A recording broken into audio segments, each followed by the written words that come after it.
Good morning.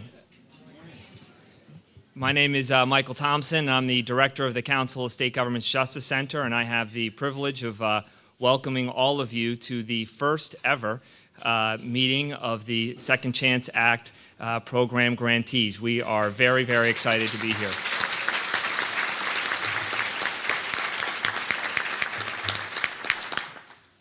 We've all waited for this moment, I know, for a very long time, and this is something that we wanted to do in February, but something called the snowpocalypse, I think they call it here in Washington, or the snowmageddon. They have all these names for bad snowstorms, but it is a little bit warmer and the weather's a little bit more accommodating right now, so we're thrilled that we could do this today. As you all know, the issue of reentry has existed as long as prisons and jails have been around. But it's really been, I think, in the last 10 to 20 years, with the leadership of people who are here speaking today at this table and from you all around the room, that this has really been put front and center on the radar screen. We've had leaders in Congress talking about this. President Burch talking about it in the State of the Union in 2004 when he talked about the land of second chances and when the gates open to prison leading to a better life. And then the enactment of the landmark Second Chance Act, which we are so excited to have the key sponsors with us today. Senator Brownback is here from Kansas. Congressman Scott here from Virginia. Will be joined a little bit later from Congressman Davis, by Congressman Davis from Illinois. Really quite an honor to have these people who were instrumental in making possible the passage of the bill. And then we have the people who actually now work to make that grant program a reality, the leadership at the Department of Justice and the Office of Justice Programs, Jim Burch, the acting director here from BJA. So a lot of people here who are eager to welcome you, to congratulate you, and to tell you just how high the stakes are. You may not know just how fierce the competition was for one of the slots that you actually have right now. Less than 10% of the states and counties and local governments that applied for this grant program actually received a grant. Of the nonprofit organizations that applied for a mentoring grant, if you can believe it, just about 5% of the people that actually applied actually got it. Overwhelming demand across this country for this very special grant program. And so we are thrilled to have these key federal leaders here to welcome you today. And so the first thing I'm going to do is introduce Representative Pat Colloton from Kansas. State Representative Pat Colloton is the chairman of the Corrections Committee in Kansas. She is also the vice chair of our board of directors and a big fan of Senator Sam Brownback and all he has done on this issue. And so I'm going to turn it over to her to introduce Senator Brownback. Representative Colloton.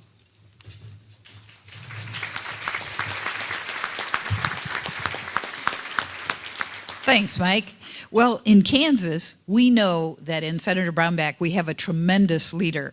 We've known that since he was president of the student body at Kansas State University, president of the law school student body, president of the Young Farmers of America in our state, and the youngest secretary of agriculture in the state of Kansas. But then he left us and he came to Washington, to the House of Representatives in 1994. He then, a couple years later, was a senator, and he served 2 terms. But we in Kansas are hoping mightily that he will be coming back to Kansas this fall as our governor. We're expecting it, we're working for it, and we're really looking forward to it. Because in the corrections area, I've seen personally the real leadership of Senator Brownback. He was the catalyst in Kansas. He stood, Republican Senator Brownback, with our Democratic Governor Kathleen Sebelius 5 years ago in Wichita and said, we need to be doing reentry. We need to do justice reinvestment, and I want to see Kansas move as one of the first or the first state to really get at this. His backing, his leadership, his belief in reentry principles were really the reason that Kansas moved ahead, and we did move ahead. Again, with his leadership, we got some help from the Council of State Governments and the Justice Center. We got some national grants to run pilot programs and do this. As a result, Kansas has crime down 1/3 because of, for those who participate in reentry.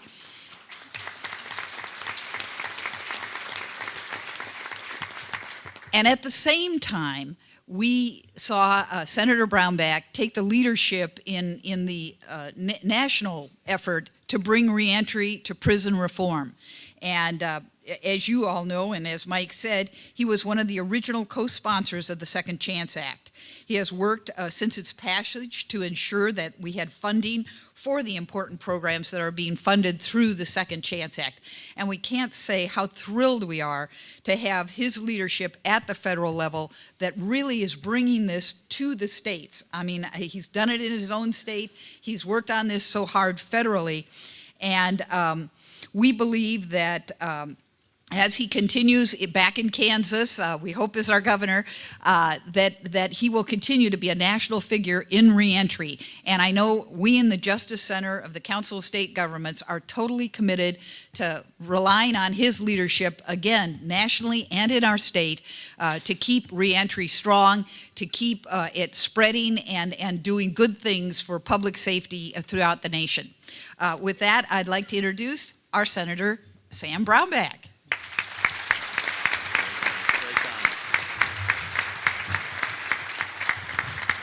Thanks, Pat. Thank you very much for that introduction. Overly kind. And then Pat and I, after this meeting, are going to click our heels 3 times, and we're going to be home. I'm looking forward to that system. I've been commuting for 15 years here, and I'd like to click the heel 3 times system and be home.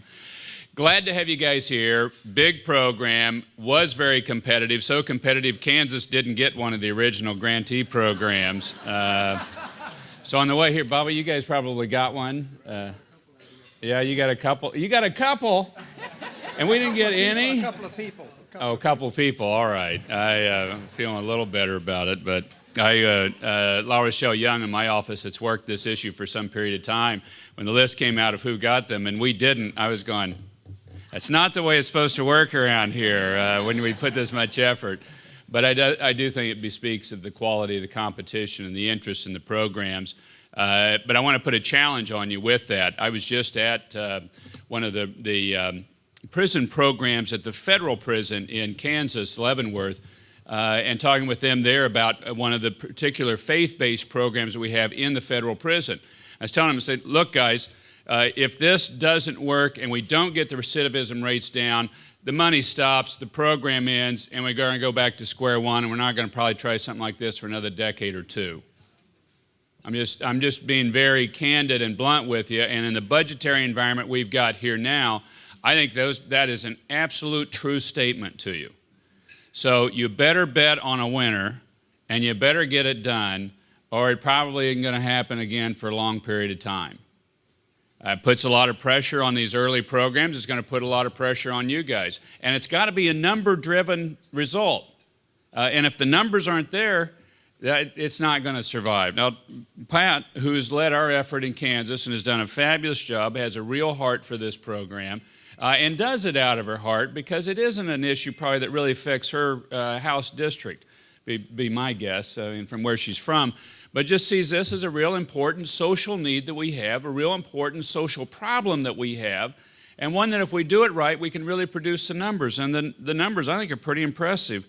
In 2001, we had 45% did not return into correctional institutions. By 2008 with this program, it was at 66% did not return. 2-year program, 2-year follow-up in FY 2001, it was 39% didn't go back into prison. By 2008, it's 59% didn't go back in. So 20% improvement in those numbers, and that 20% improvement you can take to finance committees and other places and say, look, this is really saving us money, which is the budgetary issue, and then you can look at the human lives and souls involved and you say, this is really saving a lot of lives and souls from really a catastrophe and a difficult situation that I think people need some help getting out of. Now, the normal Republican position would be, look, you commit the crime, go sit in jail and rot for a while, and when you get that done, we'll let you out, and you better not do it again. And, you know, there's a lot of people that look at the world that way because they're just kind of going, why'd you do it? And stop doing it is kind of the answer. Why'd you do it? And then stop doing it. But in my experience and in my work in this field, and I've spent some time in prison on my own volition. I've gotten in, I've come out as I wanted to, but I've spent nights in jail to get a smell and a feel and a taste for it, to find and see some of the folks there. It's like so many other things in life, is that you need a hand sometimes. You need somebody else to help you kind of get on up. And with some help, that you can make it on out, but you can't get it quite done on your own. You need somebody else. That's why I'm a big believer in mentoring programs in particular, and also in faith-based programs. Those are the ones that we've had the most of in our state and that have produced these great results. Interchange freedom initiatives in the Lansing State Prison. They've got single-digit recidivism rates coming out of that. Now, that's an older number. That number hadn't been re-upped and rechecked in the last 5 or 6 years, so they need to recheck it. But last time they did have a good check on the program, it was a single-digit recidivism programs. Yeah, that's a good round of applause for a program that's really worked. My hope in running for governor is that every person that comes out of prison has a single mentor associated with them. Every one would have a mentor that cares for them and that helps them through the problems of life, to see them on through to the next step. And that this is something that a compassionate society should do, but it's also something a society should do for itself. And that we bond together with people, because also my experience has been that typically a lot of times people, whenever they get into a jail, get into a situation that they're incarcerated, they've blown through all their personal relationships. So they've blown through their family relationships, they've blown through their friendships, they've blown through their marriage, they've blown through anybody that was ever that they could hit up for money or that they could get for this or that, and it's just, they're there on their own. That's it. They got themselves. And then they're going, well, what am I going to do? Well, I got to get some money. Well, I need this, and they steal or they self-medicate, and down the hill we're going. But what they need is somebody that will stick in there and care with them, because we all have problems. Everybody in this room has problems. I have problems. I got big problems. We all have big problems. But I say that in that. But all of us then too typically we have relationships that we can go to, and you say, I go to my wife and say, oh gosh, this was a terrible day. Or I go to friends that I look to help keep me accountable, and I say, I'm having dinner with one of them tonight. It's my best friend since I was 4 years old, and we try to have dinner once every week or two, and we sit there and talk back and forth, and hey, gosh, will you pray for me on this, or I need help on that, or can you come here? And there's nothing he wouldn't do for me. And you guys have friends like that. There are people out there that you can think of, 2 or 3 of them, and as a man, frankly, we don't maintain as many good relationships as women do, I think, typically. When I compare the number of relationships that are close relationships that I have versus my wife's, I think she does a lot better job of this. I'm envious of that, and I'm working at it. But thank you for, because I think it also expresses itself in prison reentry programs. Because a lot of times it's men that we're working with. And a lot of times it's men that have blown through relationships and don't have relationships, and they need a good one. They need somebody that whenever the chips get down and they're looking around and they're saying, okay, I'm about to do something really bad here, that they can call and say, no, wait a minute. Let's talk about this for a little bit. I'm going to be over in a few minutes, and we're going to visit about this. Let's go. We're going to sit down. We're going to have a meal for a little while here, and we're going to talk through this before you do something that you shouldn't do, and that if you do and you get caught, things are going to go really bad. And that's what I mean about, to me, mentoring programs, to me, a lot of faith-based initiatives.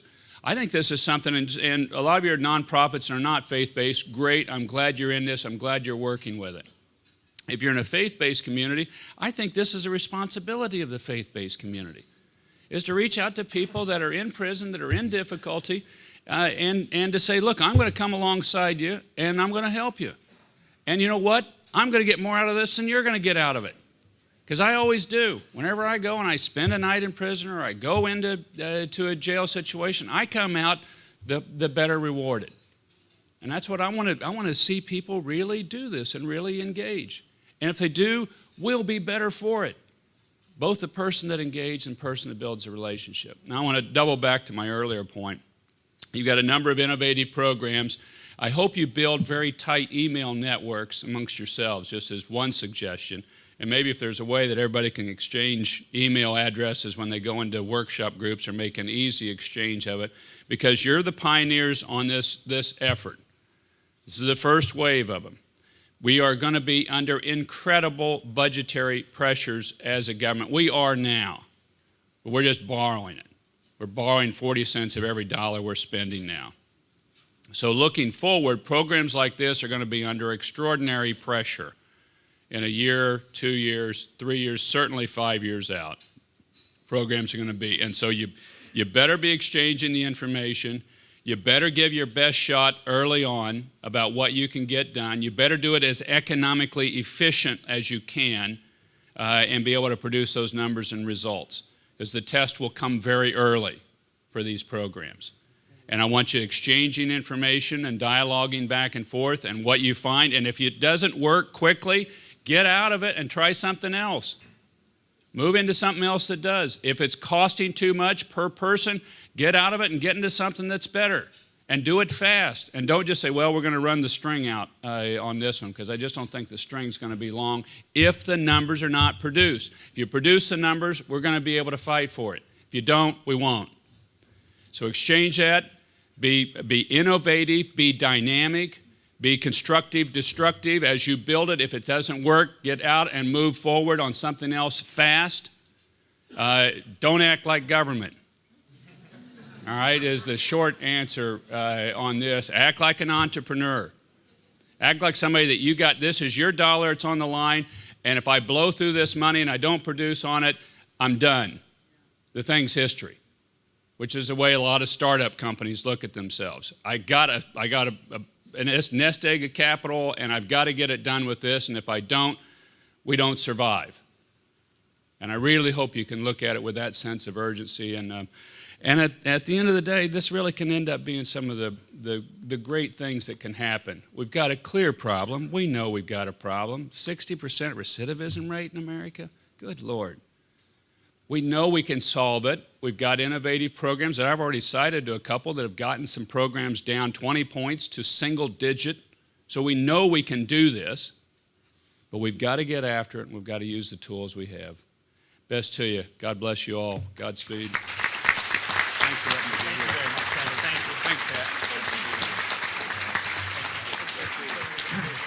Thank you very much, Senator Brownback. Let's all give him again a round of applause for his terrific leadership on this.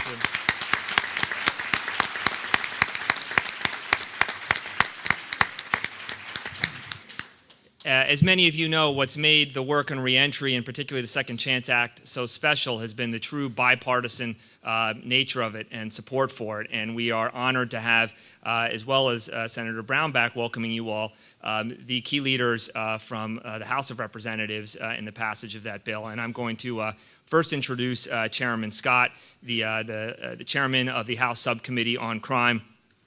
Congressman Scott knows these issues from a state legislator's perspective. He joined the Virginia House of Delegates in 1978, joined the state Senate in 1983, became a congressman in 1992, and I know has a huge fan club here from Richmond and Virginia generally. Where's and I know is particularly grateful for all that he's done to champion work in this area. For people like me who work on crime policy day in and day out, it's particularly a privilege to have somebody who is truly a crime policy expert and leading the subcommittee on crime, somebody who champions, in particular, issues around fairness, champions a more effective criminal justice system, and is truly tireless. Was here this morning before a lot of us even came downstairs from the hotel. Actually, I ran into, I believe, in Philadelphia on a Friday night at the American Society of Criminologists. Who wants to go hang out with criminologists on a Friday night? You know, I mean, Congressman Scott was there in Philly. Really is tireless. We thank him so much for his work in this area. Congressman Scott.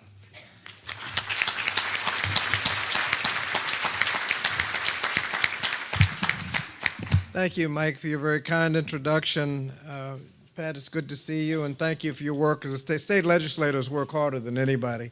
So I want to thank you for your hard work. Jim Burch with the Department of Justice, and of course my good friend Danny Davis and Diane, who works on his staff. There's no more tireless worker on Second Chance going through the legislative process than Danny Davis. He worked tirelessly, and every time people started to give up on it, he kept pushing and pushing, and it's because of his work that we have the legislation in effect and you have the grants you have today. Give Danny Davis a round of applause for his advocacy all the way through. Now I want to greet you and welcome you from the United States House of Representatives, from the Subcommittee on Crime, Terrorism, and Homeland Security, which has the primary oversight responsibility of the Second Chance Act and its programs. And I want to thank the National Reentry Resource Center of the National Council of State Governments, a grantee of the Second Chance Act, for bringing us together in Washington, D.C. this morning, and for the work of the council over the years. As Mike pointed out, I am a state legislator, so I'm familiar with the good work of the state council, and that really helps legislators. As Pat knows, we work part-time, and having this resource is extremely helpful in helping us get our jobs done. I also want to thank you for contributing to the development and effective and innovative criminal justice programs, and for the contributions that you made to the Second Chance Act in particular. As grantees under the Second Chance Act, it's already been pointed out that you're lottery winners. Very few people got these grants, so we want to congratulate you on winning. Of course, it wasn't all luck. You had to put a lot of work into these grant applications, and we have a lot to look forward to. Not only will individuals you counsel, mentor, and otherwise assist be benefited, but also will their families and the taxpayers and all of us who will be less likely to be victims of crime because of your work, and as taxpayers, less likely to have to pay for all the recidivism because of your work. And the impact of the Second Chance Act and its approaches it supports and promotes are already having an effect.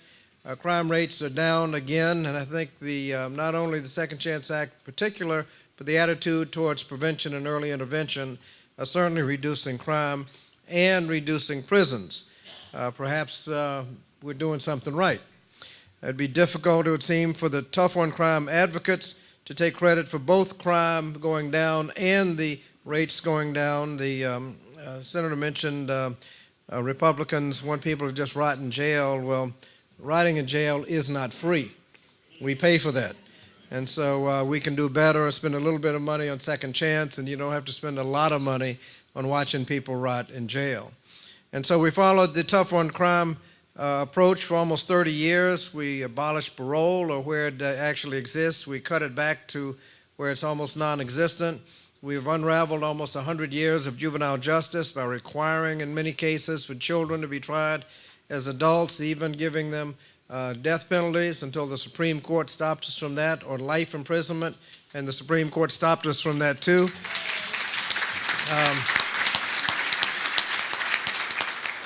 They stopped us in cases sort of non-homicidal cases. I think as we go through, I think they'll take care of that and get us out from under being the only country on earth sentencing children to life without parole. We can do better, but I think the main point that we need to make is that the pendulum is changing. I think the public is way ahead of us on this. They recognize that wasting money on counterproductive incarceration just doesn't work. We have gone through all the slogans and sound bites, one of which is truth in sentencing. I call it half-truth in sentencing, because the half-truth is nobody gets out early. The whole truth is no one can be held longer. Everybody under truth in sentencing gets the average. Under the liberal, deceitful parole plan, some get out early, but some can be held significantly longer too. And when people go into prison knowing the day they're going to get out, they have lost all of the incentive they may have had of getting education, job training, drug rehabilitation. All they know is when that day hits, ready or not, here they come. And they don't have to present anything to the parole board to say they have somewhere to go and something to do. Ready or not, here they come. And then you wonder why the recidivism rate is so high. We've been codifying slogans and sound bites for years. 3 strikes and you're out. You do the adult crime, you do the adult time. All these slogans and codifying these slogans has put us in a situation where we now lock up a higher portion of our population than any country on earth by far. And it says, again, it's not free. The Pew Research Center said that any incarceration rate over 500 per 100,000 was counterproductive. We're locking them up at 700 per 100,000 now. In some states, 10 states, they lock up African Americans at the rate of 4,000 per 100,000. And if you just look at that extra over what is counterproductive and do the back of the envelope arithmetic and use that money targeted to 1/3 of the children that are at risk, you're up to $10,000 per child every year wasted in codifying slogans and sound bites. You know we can do better than that by focusing on prevention and early intervention and rehabilitation. And that's why this program is so important. We know that the programs, when you have a comprehensive approach and come with a holistic approach and put a plan together, that you can significantly reduce crime and save money. They did one in Pennsylvania where the community came together. They funded 60 programs around the state, spent, 100 programs around the state, spent $60 million. They looked back a couple of years later, they'd saved $300 million, 5 times what they put in. In Boston, they were suffering a juvenile murder about every month, about 12 or 13 a year for several years. They put a plan together, not a single juvenile murder for 3 consecutive years. In Richmond, Virginia, they had a $2.5 million program, comprehensive program, where they'd had an neighborhood that had 19 murders one year. They put the plan together. A couple of years later, they got it down to 2 murders that year. And if you just look at what the Medical College of Virginia trauma unit saved in uncompensated medical care, it's probably more than the $2.5 million. So we know that we can reduce crime and we can save money. And the reducing the 60-some% recidivism rate is certainly a fertile area for reducing crime and saving money. Later this afternoon, we're going to be having a rally on behalf of the Youth Promise Act, which I introduced, which requires the community to come together and funds is a grant program for comprehensive programs. The community comes together, everybody that has anything to do with juveniles getting in trouble, obviously law enforcement, but the school system, foster care, mental health, boys and girls clubs and after-school programs, faith-based community, the business community. Everybody gets around the table and figures out what can we do comprehensively to reduce juvenile crime. Put a comprehensive, holistic plan together, and we'll fund those. And we know that when we do that, we will reduce crime and save money. The Youth Promise Act, we're having a little rally this afternoon at 6 o'clock at the Visitor Center at the Capitol to encourage support. We have a majority of the House of Representatives already signed up as co-sponsors. We have a little trouble over in the Senate, so anybody knows a senator, tell them with Prevention, Early Intervention, Youth Promise Act. But I know if the public is way ahead of us on this, they know that it makes more sense to, rather than waste all that $10,000 per at-risk child per year, it makes more sense to invest that in early childhood education and after-school programs, get them on the right track, keep them on the right track, and get them out of what the Children's Defense Fund calls the cradle-to-prison pipeline and put them into a cradle-to-college or cradle-to-the-workforce pipeline. You'll reduce crime and you'll save more money in the process. So I want to thank you for all of the work that you've done on the Second Chance Act and all the programs that you'll institute and all the ways that you'll show how we can have a more proactive approach on crime, getting people back on the right track and keeping them on the right track. And that's why I'm so pleased to be here today and look forward to working with you in the future. Thank you very much.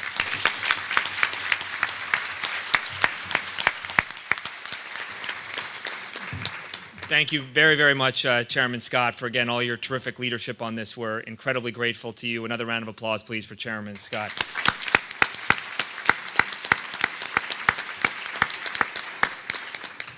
I'm now going to introduce Diane Williams, who is the Executive Director of the Safer Foundation in Chicago, Illinois.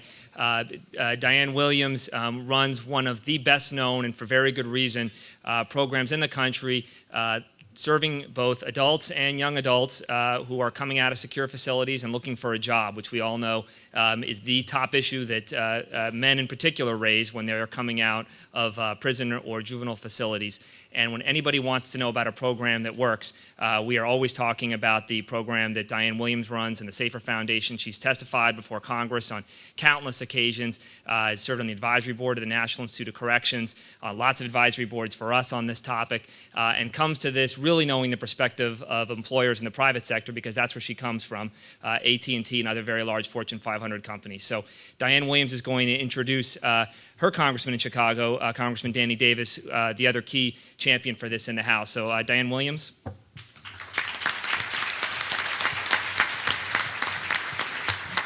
Thank you, Mike. Good morning to everybody. I, of course, am just absolutely honored to have this opportunity to introduce Congressman Davis.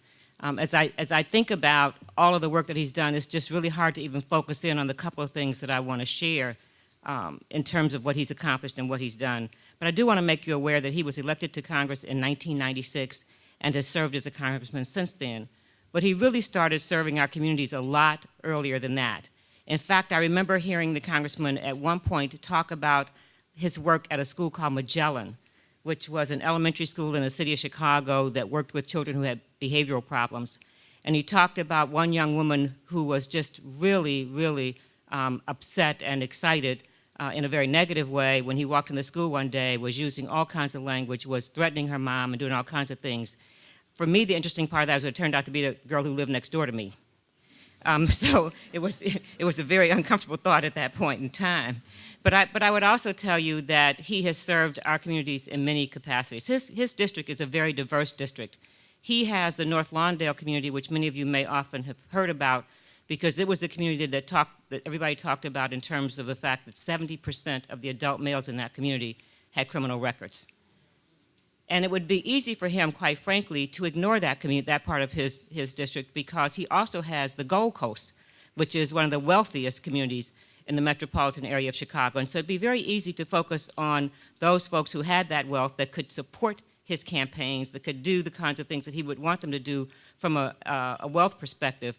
But while he serves them very well, he focuses a lot of his attention, a lot of his effort on those who really need his support at a very grassroots level. It is not unusual for the congressman to hold a conference all day on a Saturday and have thousands of people show up for that conference. And the reason that they show up is because there's always something there for them. When he put it together, when he thought about what he wanted to accomplish, he didn't think about what worked for him, he thought about what worked for them. So whether he was talking about fatherhood, whether he was focused on expungement, whether he was focused on the myriad of topics that he tends to cover for the people in his community that need it was truly about them and not about him. And so it was with great pleasure and great honor that I introduce to you Congressman Danny K. Davis.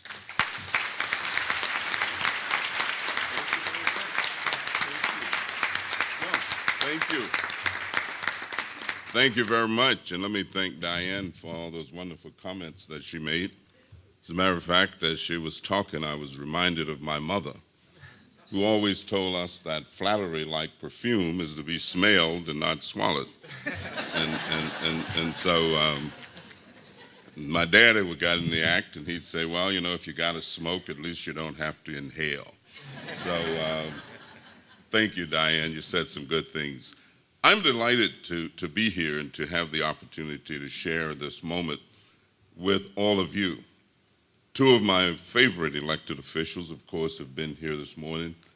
Senator Brownback from Kansas, who has just done an outstanding job in the Senate and always gave us aid and comfort when we were in the process of trying to get this legislation passed.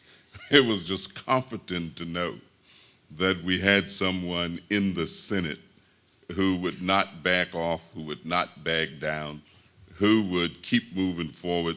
And even though he has left, I'd ask that we give him another round of applause because we needed him. And of course, to be here with Bobby Scott, with Representative Bobby Scott, with the Honorable Bobby Scott, with the guy that we call in some of our caucuses our constitutional member, the person who knows constitutional law, who makes use of it in a way that many people never thought the Constitution was written, but who has been an absolute warrior on the whole question of crime prevention, on the question of helping individuals to find their way and see their way. Bobby serves not only in judiciary, but also in education. And so when he put those two levels of understanding together, you get the very dynamic representative from Virginia. Bobby, let me just tell you, it's been a pleasure to work with you, not only on Second Chance, but on education issues and other kinds of issues. I can go almost anywhere around the country, and when I get to wherever it is that I'm going and get to the hotel or something, sitting in the lobby is Bobby Scott. I say, Bobby, what? I mean, what are you doing? I also want to commend and thank all of you. As a matter of fact, I was thinking of what would I say in a couple minutes, and I was thinking of one poet who suggested that there are some people who see things that are and ask why. But then he turned around and said, I dream of things that have never been, and asked why not. And I think many of you are the dreamers in our society who ask the question of why not when it comes to criminal justice, who ask the question, why can't we rehabilitate people and bring them back into the mainstream? Why can't we help individuals who've basically lost hope and given up? Why can't we help people to know that even though they got off the beaten path, even though they did something that was not in compliance with societal expectations, there is still hope, there is still possibility, and there is still life for them. So I congratulate you for entering this line of work. And of course, I don't need to tell you it is tough. I don't need to tell you it is difficult. The last conversation that I had last night with the woman who called me was, her son is due to get out of prison June 1st. That's his out date. And she asked me if I could contact the Department of Corrections and ask them not to release him. Not to release him. And it's not because she's not a caring mother. It's not because she doesn't understand, but she knows that she's not in a position to take care of him. He actually has a mental illness problem. And she just simply wants him to be released someplace, to someplace, where they can help care for him. And her last thing that she said was, I don't want him out there eating out of the garbage can. I don't want him walking up and down the street being beaten up by the police and other people and taken advantage of, because I know that he needs to be someplace where people can make sure he takes his medicine, where he's actually looked after, where he is safe. And that just kind of grabbed at me in terms of how our society is treating ourselves and our people. And we have a long, long way to go. Let me suggest that two things that I would want to leave with you. One is that there are many people who just simply don't believe that reentry works. There are many people who just simply still do not believe. There are people who believe that if you are addicted to a habit-forming narcotic or drug, that we're wasting money when we provide treatment, because they believe that ultimately the person is going to revert back to whatever it is that they were doing. And I've had elected officials say that to me. I've had elected officials say to me, well, Danny, I'm for this, but we don't have any money to waste. And I agree with them that we don't have any money to waste. And so you have a tremendous challenge. Your challenge, in a sense, is to prove to them, to help make believers out of them, that individuals can, in fact, be restored to a level of active citizenship as a result of the work that you will do. And so you've got to be creative. You've got to find ways to do things that you never thought of before. You've got to test things out and see whether or not they work. If they don't work one way, maybe they'll work another way. I have friends of mine who are psychologists, and I happen to have been trained a little bit in some psychology, who don't believe in things like faith-based programming and all that kind of stuff. And I tell them, look, there are some people, if they see Jesus hanging on the cross, that may impact them a way that a psychiatrist just can't get to them. I don't know. I don't have no crystal ball where I can determine. I mean, I've gone into faith-based programs where people were singing and shouting and jumping and doing all kind of other things, and they tell me that some revelation came over them and that they saw something and they were transformed and they were renewed and all kinds of things happened and they went about their way. I think there are many different approaches to helping people overcome the difficulties that they have faced. And so we've got to try as many as we can and try and make those things work if they will.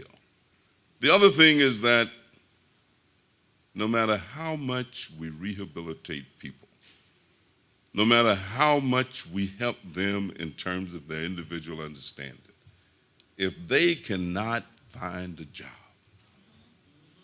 if they cannot work, somewhere along the line they lose some of the hope that you were able to generate within them. Somewhere along the line they give up. I see people every day who just say, Danny, I've tried everything that the people have told me to do. So I've been over there to Diane Williams at the Safer Foundation. And they've worked with me and they've helped me and I understand what they were saying, but every place I go, people turn me down. And I know that I can do some of the work that there is, but they just do not hire people who are ex-offenders. They just will not do it. Somehow or another, we've got to cause America to change its attitude. As a matter of fact, I even know agencies that work with ex-offenders but don't hire them themselves. They work. Sometimes I go to some of these meetings and so forth, and I will ask, well, how many of you all hire ex-offenders? Would you just raise your hand and things get quiet in the room? Well, you can't lead where you don't go. And you can't teach what you don't know. And so ideology is not enough. You got to be involved in the practice of what it is that you teach.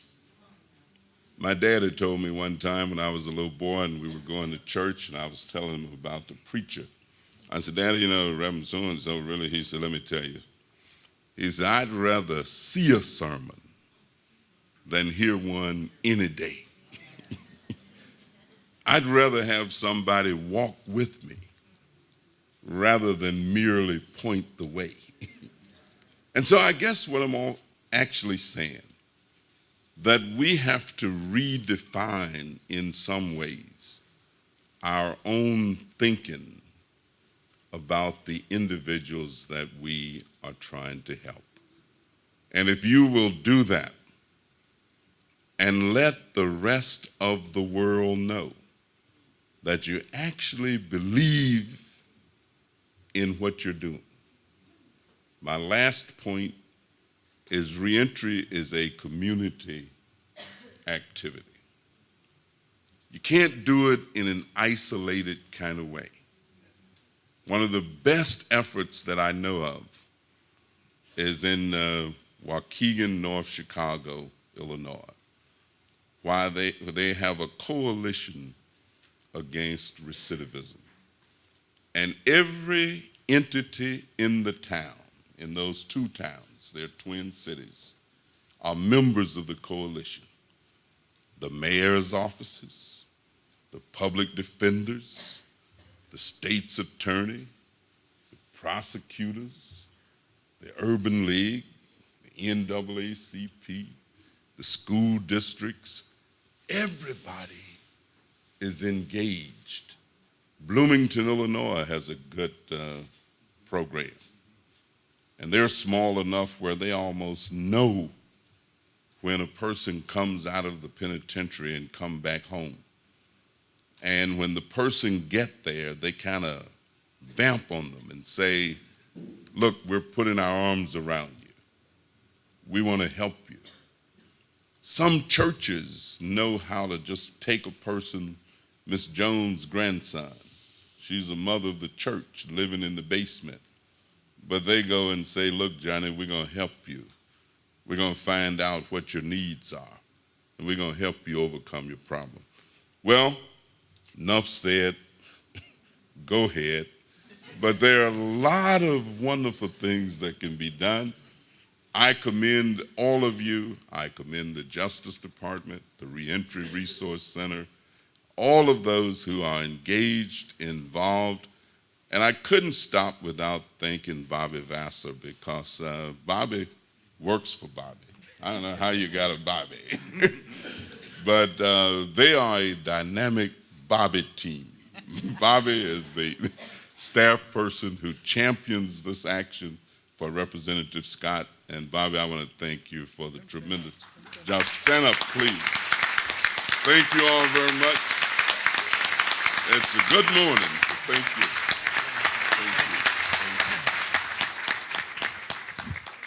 Thank you so much, Congressman Davis. Wow, just to have a key member of the House Appropriations Committee, the chairman of the committee that oversees this entire grant program, a senior member of the Senate, all talk to you, I think really demonstrates just how special you are, and them taking the time out to do this. I want to thank all of them again for joining us.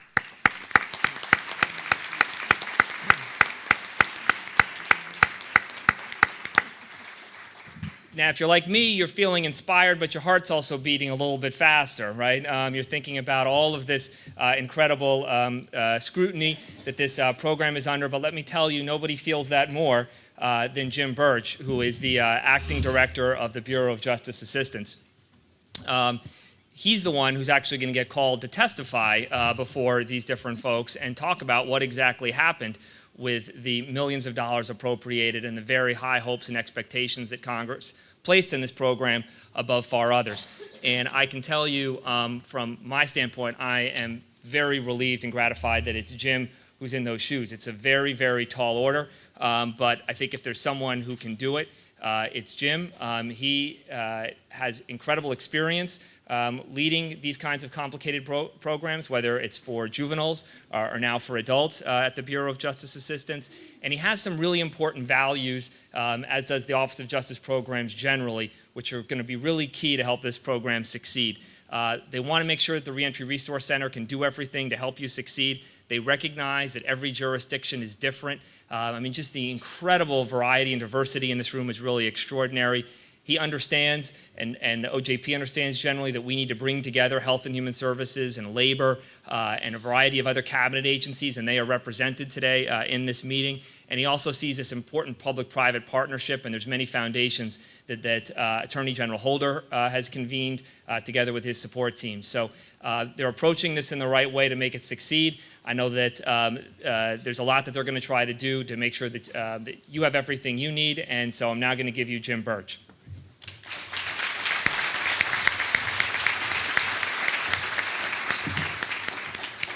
Well, thank you very much, Mike. I appreciate that introduction. I have to say, listening to the speeches this morning from our congressional champions, I was nervous enough as it was, but when Mike talked about testifying before the program is officially kicked off, I'm even more nervous now. But I have faith in all of you that testifying will be nothing but an absolute pleasure.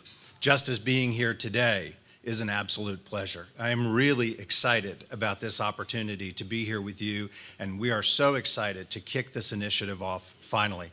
I think there's certainly some irony in the title of the conference, The Second Chance, given the snowpocalypse that we had. And there were some people that were actually here, as I understand it. So this really is the second conference of the Second Chance initiative. But it is great to be here, and the words that were spoken this morning could not have been better. And could not have been better delivered. And in fact, there was even a moment where I was listening to each of our speakers this morning where I thought it makes absolutely no sense for me to get up and repeat some of the same things. But I was reminded very quickly that I do run a federal office, and therefore I have to take advantage of the podium. That's right. So, but I do want to share with you some remarks, and I was struck by some of the comments made by the folks this morning because we really didn't coordinate ahead of time with regard to our remarks. But I thought on a number of occasions that the things that they were saying to you were really sort of common threads that run across this table from both sides, right to left, left to right.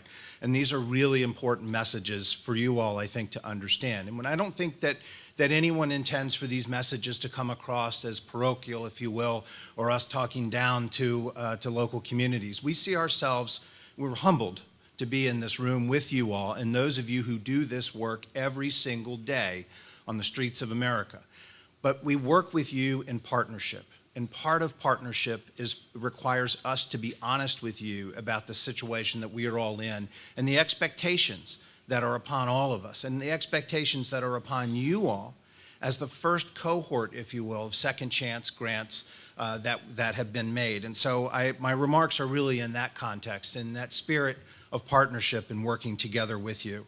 I've been at OJP, as Mike said, for many years, for almost 16 and a half years at OJP, and for several years prior to that as a contractor. And so I've been there for the intensive aftercare program that our friends at OJJDP ran for many years, the Serious Violent Offender Reentry Initiative, or SAVORI as we call it, but also for the Prisoner Reentry Program, or PRI, that just ended a couple of years ago. And so obviously I've seen these kinds of initiatives develop in the past, but I think that this is very different. The Second Chance Act really is a very different opportunity for all of us, and that's the reason why we are all so excited to be here today.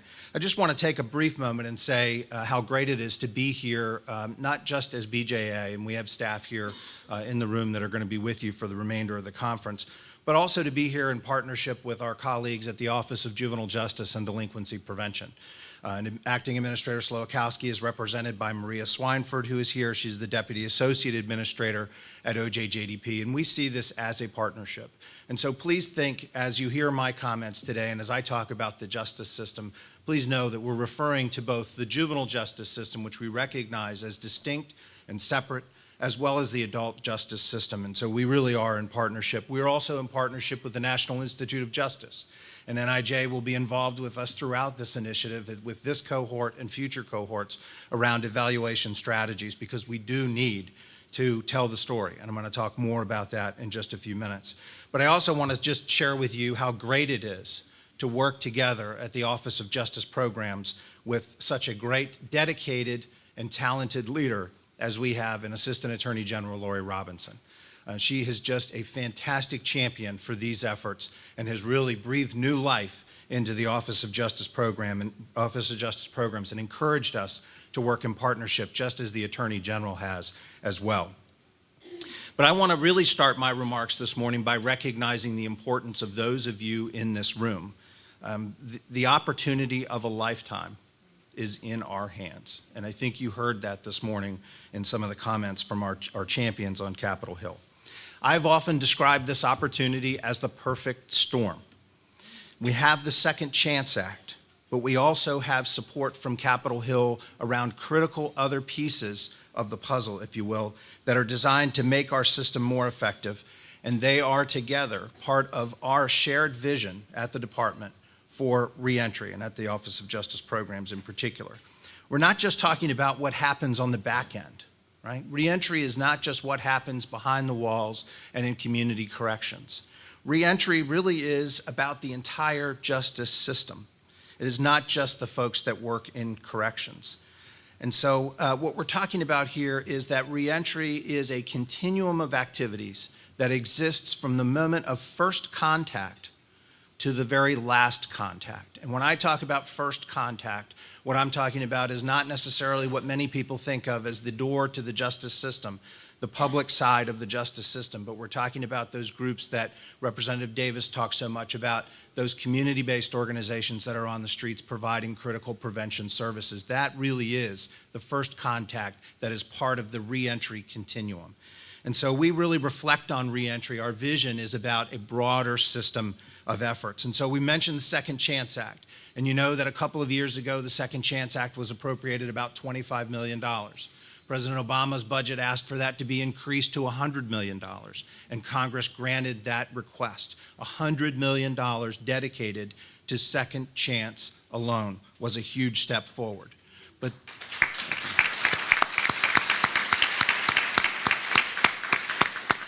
this also comes at a time of other very important investments and resources. So the Justice Reinvestment Initiative that Congress this year appropriated on their own $10 million to the Department of Justice to continue working with nearly 20 states around the country and multiple counties around the country who want to examine on a statewide basis or a countywide basis why it is that their correctional systems have grown so much in a way that is unsustainable for them. And they want to adjust those policies and adjust those practices so that they can begin to reinvest resources in the front end of the system as opposed to continuing to put them in the back end of the system. I also want to talk about the increase in the residential substance abuse treatment program that many of our corrections administrators around the country depend on to provide substance abuse treatment within the correctional environment. The President requested that program be increased to $30 million, which Congress then thankfully granted. We also have a lot of lessons learned now that are coming out of our mental health collaboration program that has been going on for many years with the help of our friends at CSG and others. We've begun to learn lessons about how to bring mental health services to the table as a part of the reentry effort. We're also building and implementing these programs on the great work of other organizations that's been going on for many, many years. Carl Wicklund, the American Probation and Parole Association, has been working with us to design model practices for reentry around particular types of offenders that need specialized support. We're talking about those who may have methamphetamine addiction. We're talking about those who may be gang involved. We need specialized approaches to deal with these situations, and APPA has risen to the challenge with us over the years to develop those approaches. We're talking about the work that's been done by ASCA, the American Society of Correctional Administrators, who's been such a great champion in working with us to identify new and more effective ways to build bridges between the correctional environment and the community. But I also want to be clear, we're talking about the front end of our system as much as we are talking about the back end of our system. And so this year, in fiscal year 2011, in his budget request, the President has asked for a new program to be funded called Ensuring Justice in the Criminal Justice System. And this is a program that will provide resources on the front end of our justice system. And what we're talking about here, for example, is the very, very critical decisions that are made at the pretrial level. Pretrial justice has to be present. Our friends at the Pretrial Justice Institute have talked about this a lot, how important pretrial is to making sure that we're doing reentry right, not just on the back end, but also on the front end. And those decisions that are made at pretrial are so important. We also want to make sure that as part of the Ensuring Justice program that the President has asked the Congress to fund, that we provide support to the courts, and we make sure that judges have the resources that they need to make the right decisions as well. We want to make sure that public defenders are at the table and engaged in decision making. We want to make sure that prosecutors are making the right decisions in the context of successful reentry. And that's what ensuring justice in the justice system will do. But we can't stop there. We know that law enforcement has to play a role in reentry as well.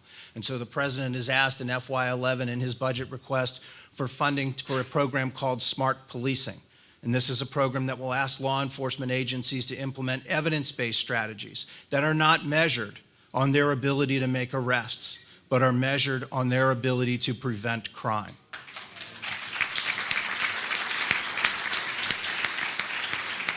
And this program, this proposal, is complemented by another proposal called Smart Probation, where we want to bring those same evidence-based strategies, that same data-driven effort to community corrections, because we know that they are critical in reentry efforts. And it's the same effort there to measure our success in returning offenders successfully, not in holding people accountable alone. And that's a critical piece of Smart Probation. We also need to make sure, though, that we continue to support the community-based efforts that are so critical to the justice system working correctly. And that is exactly what Congressman Davis talked about here today. Those people who go out with passion and love every day into the communities, put themselves in positions that most of us never would think of doing, and work together with offenders to provide them with the services that they need to stay out of the justice system and to prevent crime and to prevent violence and make our communities safer. They too are part of the justice system that we must serve. But the centerpiece of all of this, or the eye of the storm, to stay with the metaphor, is really you all. It's what you have signed up for. It's what you are here for today and the rest of this week. I want to ask you to think differently about what you're doing. I want you to know as you go forward in this initiative that you are not just working on a grant. I want you to know that you are not just running a program. We see reentry as a change in business practice, a new business model for the justice system. And you are changing the face of and improving the effectiveness of our entire justice system, not just a grant program, not just a program. It's a new way of doing business. So we've learned from our efforts. We've learned from our experiences under the Serious Violent Offender Reentry Initiative. We've learned from our lessons in the Prisoner Reentry Initiative, and we've learned about the outcomes that can be associated with effective reentry. We've seen that through the evaluations. We've learned from the communities that have implemented those programs both what worked for them and what didn't work for them. And when we talk about lessons learned, we can't just always focus on successes. We have to be open to hearing about what didn't work, as you've heard both sides talk about today, and the importance of finding something else that will work. That is a critical piece of lessons learned. And we've also learned a lot from those initiatives about our evaluation needs, and we are taking those lessons learned into consideration as we move forward. So while we start our Second Chance Act work with all of these lessons in mind, we really do start today anew, and we start with the greatest expectations of all. And this brings me back to you. It really is up to you. It is up to us together in partnership to demonstrate that reentry done right is reentry effective. We know that it can work, as you heard people talk about this morning. So also, as you heard, the entire nation is watching what it is that you all do. They want to see how you use the lessons learned from previous initiatives and how you will rely on the research literature to inform your efforts. We hope that you'll look at this as a change in business practice, again, not just in terms of what is implemented strategically, but also how you use research, how you use evidence to drive what it is that you do. We know that a critical part of that will be the assistance that's going to be provided from the National Reentry Resource Center. And our friends at CSG and the partner organizations, there's nearly 20 different national organizations that are a part of a broad coalition that has been brought together to run the National Reentry Resource Center. Many of them here with you today are prepared to help you every single day through this challenge. They are prepared to help you change the business practice around reentry and around our justice system. But as you do this and as you go forward, I too have two things that I'd like to ask you to think about. And these are very, very critical issues that Senator Brownback in particular mentioned the importance of. Number one is telling the story. We have got to tell the story in terms of what happens in your local communities, what it is that you are doing so that others can learn from your efforts.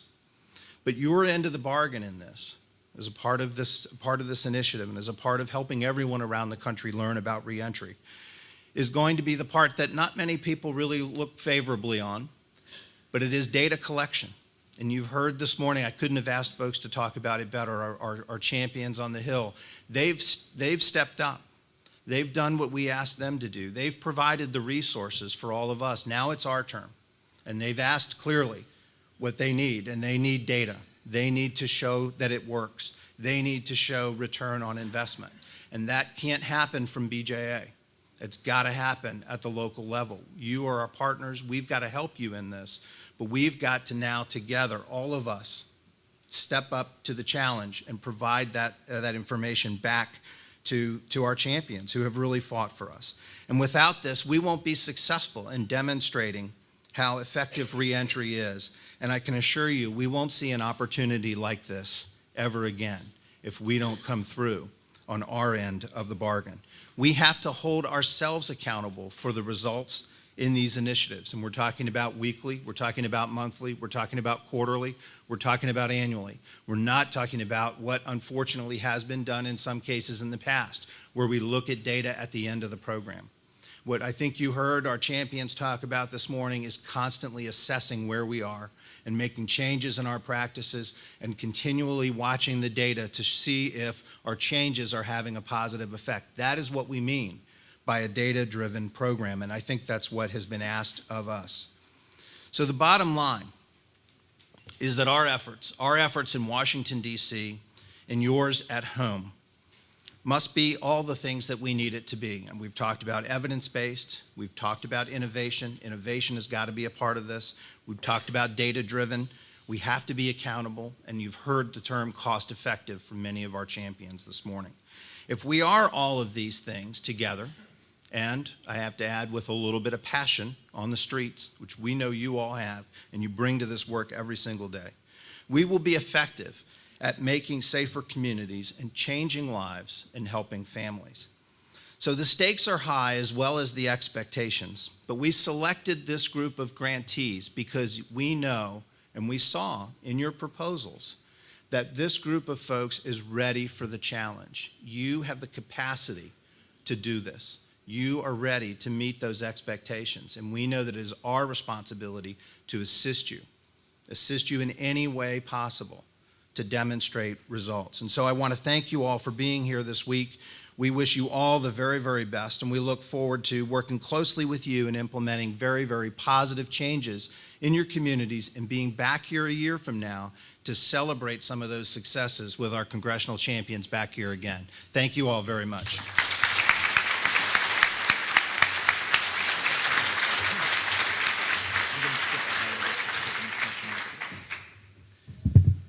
Thank you very much, Acting Director Burch from the Bureau of Justice Assistance.